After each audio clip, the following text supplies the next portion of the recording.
Stirring the pot and nibbling cheese with St. Anne's, a sassy cheese channel that's changing the world one nibble of cheese at a time.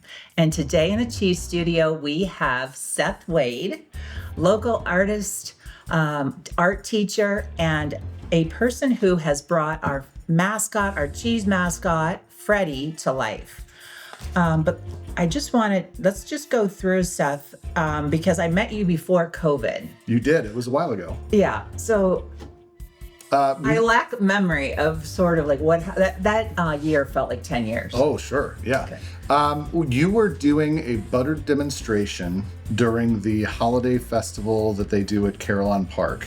And you were inside in one of the side rooms with hand crank butter machines. I think they were on top of mason jars or something. I forget what they were. Exactly. We had a. You could see through it. My little kids. My kids were very young at the time, and they saw that. It's this. It was this. There it is. That exact one. It was this. And they were fascinated by seeing the spinning and the cranking and being able to see what was happening in the jar. And so you brought us into the room and gave them a demonstration on how to do it, and they loved cranking the butter churn. They made their own butter. They were fascinated by it. And we have made our own butter since. So you inspired something in us. Oh, good. And so that's how we met. So butter is sort of the gateway to cheese. If you know how butter is made and the buttermilk that runs off, some of that's the science that goes into making cheese. So I find a lot of city kids don't know how to make butter. So it's been fun. It's also a full circle project because we have just hit the market with our salted butter.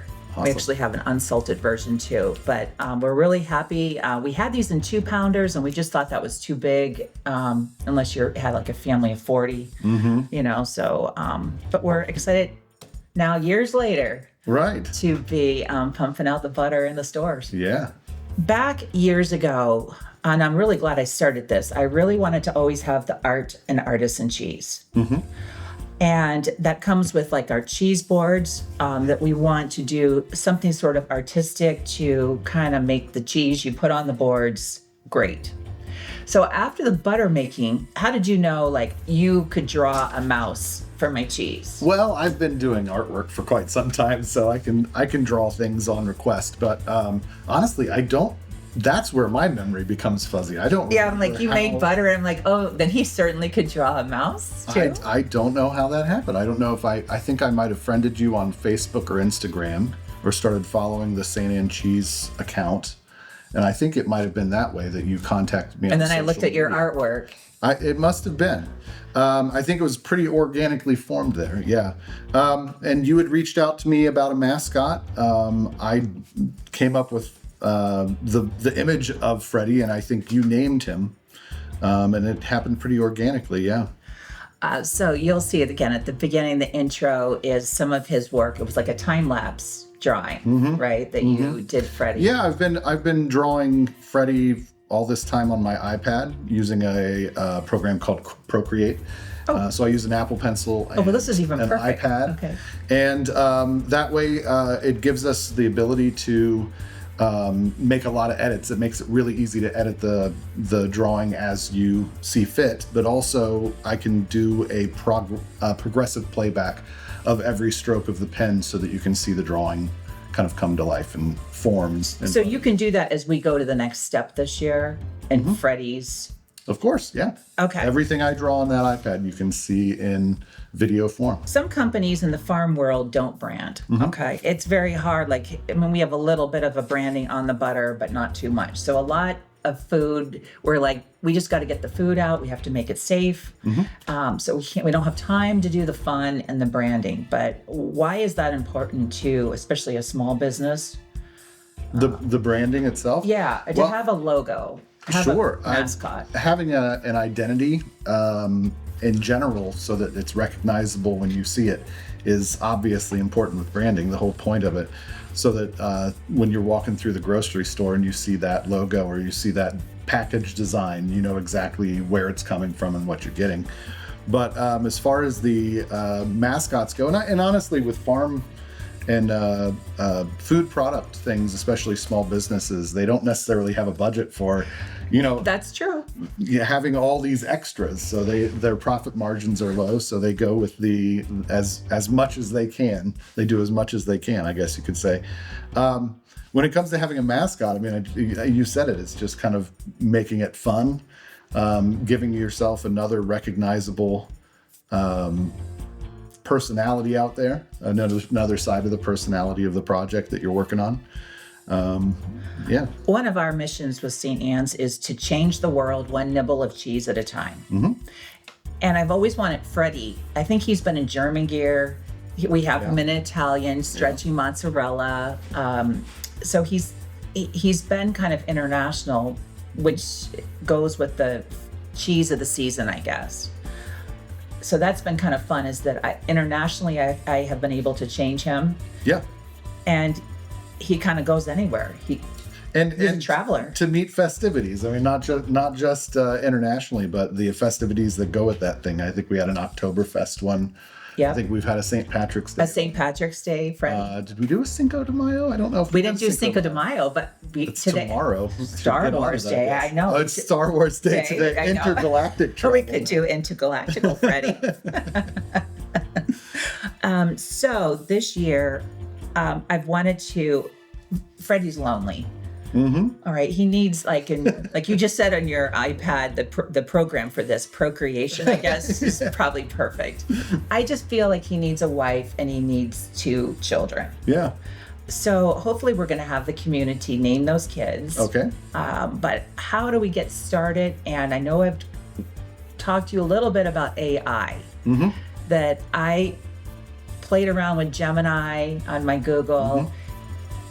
And I'm okay. Came back with some ideas I had in my head that I couldn't articulate to you. Mm-hmm. But I'm uncomfortable with AI.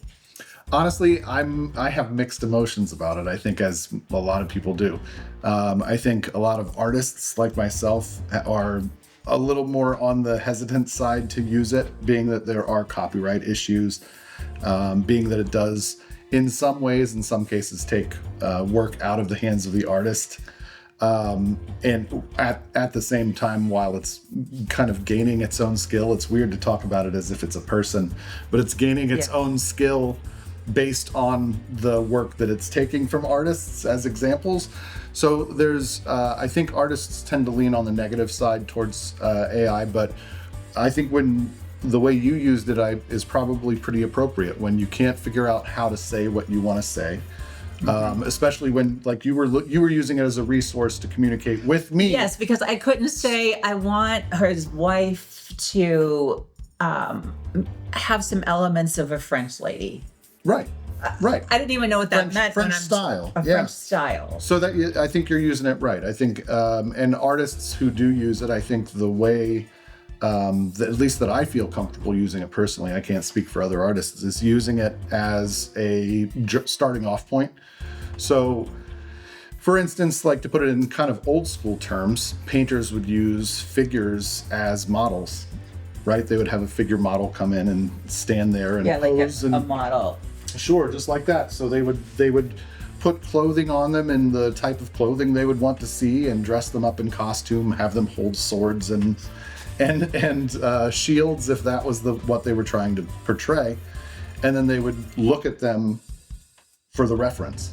But now with AI being what it is, we can kind of type in exactly what we want to see and use that as a jumping off point without having to have a giant studio and a whole wealth of costumes to pull from. So it does make that reference a lot easier. So I think you used it right. So this isn't necessarily AI. This was done by the Dayton Society of Artists. Mm-hmm. And they could just kind of put this in the computer and it would come out. They, etch this with our logo here. Sure. Of course, Ohio's important to us. So putting that art into our cheese boards or whether it is our mascot is just really important. And I appreciate that this year we're going to elevate Freddy and his family. So Seth, can I put you on the spot and could you maybe just show the crowd how Freddy appears on a piece of paper? Sure. It's just about like any other drawing process, whether you're drawing a cartoon or drawing a object that's right in front of you, a still life. It starts with scribbling. So you basically find the basic shapes of what you're drawing. These are two parts of Freddy's head. Here would be his nose. They're simplified just kind of into oval shapes, right? He had a kind of a round cheek on him. And once you get all the shapes together, the basic shapes together, you can see that it just kind of comes together.